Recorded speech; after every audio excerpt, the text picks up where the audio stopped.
Hello, this is Lady Boulay, and I hope you're having a lovely day. Thank you for your support. Thank you for subscribing to the channel. Thank you for your comments, and thank you for your thumbs up. Thank you for all you do to support the channel. And yes, we are committed to love one another, whether we want to or not, or whether we agree with each other or not. And so, we're still not coming out. There's a lot happening in America right now. People are angry, marching, shouting, demanding change. Every week, there's a new crisis, a new scandal, a new attempt to provoke outrage. And through all of this, people keep asking the same question: where are Black Americans? Why aren't they in the streets? Let's be very clear. We're here. We're watching. We're paying attention, but we're not coming out, not this time, because we've learned something very important. Not every fire is ours to put out. But anyway, check this out. Have y'all noticed that the White House is like doing everything that they can to get Black people to respond? We not coming outside, bro. In November, when the 92% and the 78% said we're not coming outside, like, y'all got the next 4 years, we meant that. And I feel like they're just getting more desperate with like the attempts of emotional rage baiting, like with the monkey AI video. Like, what? But mark my words, before the end of his term, Donald Trump is going to say that word on national television before this is all said and done. Mark my words. Just so we're on the same page, recently, a public figure shared an image meant to mock two of the most respected Black public figures of the last generation. It was racist, it was ignorant, it was beneath the dignity of any leader. And yet, Black Americans didn't take the bait. We acknowledged it, we called it what it was, and then we moved on, line dancing and eating crab legs. Because we've seen this pattern for years. When someone feels threatened by another person's dignity, class, or global respect, they lash out. They try to provoke. They try to embarrass. They try to drag people down to their level. But Black Americans have stopped volunteering ourselves for that emotional labor. We're not going to get ourselves on fire because someone else is jealous of the grace and professionalism another Black person carries.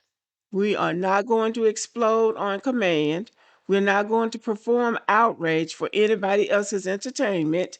And we're not going to be manipulated into the streets for somebody else's storyline because that's what they want. Right now, the political landscape is chaotic and people are panicking. Poll numbers are dropping. People are losing elections that they thought they were going to win. People who never imagined themselves protesting are suddenly outside every weekend in the streets. And because of that, there's a quiet expectation forming. Black Americans will eventually come out. They always do. But here's the truth: we're not the default anymore. We're not the automatic shock absorbers for America's political dysfunction.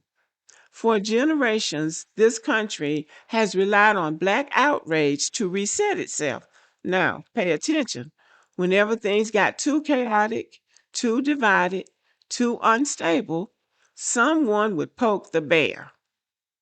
Someone would do something racist, inflammatory, or violent and wait for Black Americans to react. Because historically, our reaction gave the country permission to restore order, and we know what that means. And that order usually came at our expense. We know the playbook. We've read the script. We're not performing it again. We're not coming out this time. There's a long history in this country of people bonding over anti Blackness. When things fall apart, when the economy dips, when political power shifts, suddenly Black Americans become the pressure valve. People start looking for a reason to blame us, to target us, to punish us, to unify themselves through violence against us. And right now, with so much instability, some people are waiting for an excuse. They want a spark. They want a headline. They want a moment they can twist into justification. But we're not giving them that. We're not stepping into the line of fire so someone else can feel powerful. We're not sacrificing ourselves so the country can avoid dealing with its own internal conflicts.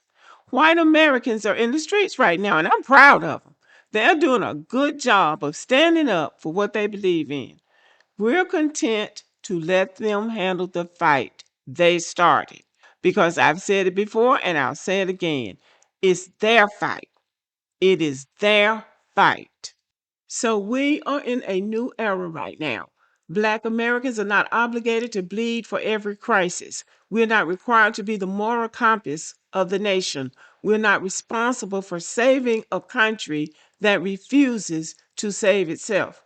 We've carried that burden for centuries. We've marched, we've protested, we've organized, we've sacrificed, and now we're choosing something different. We're choosing to watch, to analyze, to protect our peace, to move with intention, not impulse. We're not coming out because we finally understand the cost of being the first ones outside. So they can post more offensive pictures if they want to and then blame it on somebody else.